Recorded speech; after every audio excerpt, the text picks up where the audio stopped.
The Nobel Prize in Literature will not be awarded this year. The Swedish Academy made the announcement and said that 2018 prize will be awarded in 2019 instead. The Academy clarified it is in no shape to pick a winner after a string of sexual abuse allegations and financial crimes scandals. It will be for the first time since 1943 that the prestigious award will not be given away. The Academy's permanent secretary,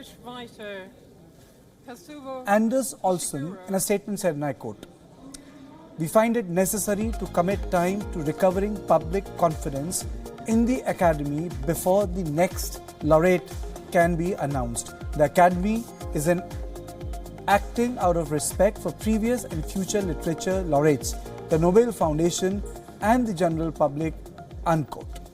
The Academy is locked in an internal quarrel. Sexual assault charges were levelled against French photographer Jean-Claude Arnault. He is the husband of Academy member Katrina Frostenson.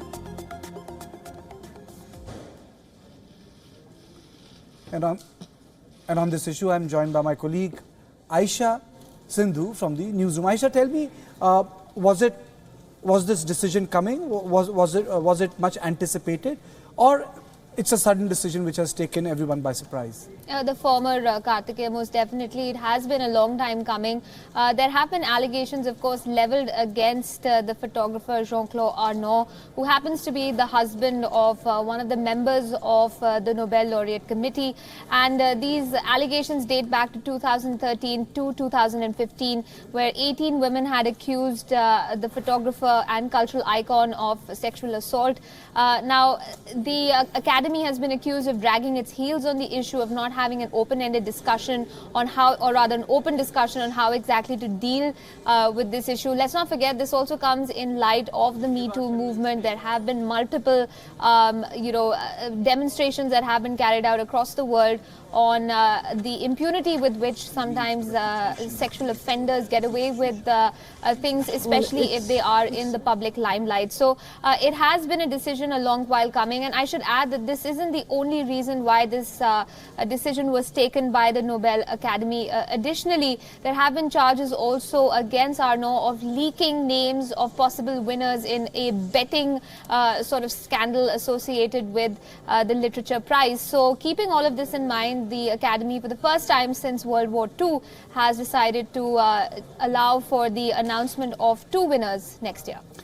You know, Aisha, can we say that the Me Too movement has actually changed the landscape when it comes to the issue of sexual harassment of women to a certain degree, that certain organizations, associations are now responding to that pressure?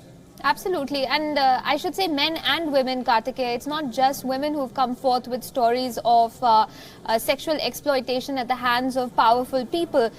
Kevin Spacey, for instance, a Hollywood icon, has been accused by another male actor of sexual assault. So this goes beyond gender, and this goes beyond the binaries. It's also about power dynamics that play a very pivotal role in situations such as these. Just this morning when we broke this story, the conversation had veered towards, whether or not the Academy had reactively decided to do this.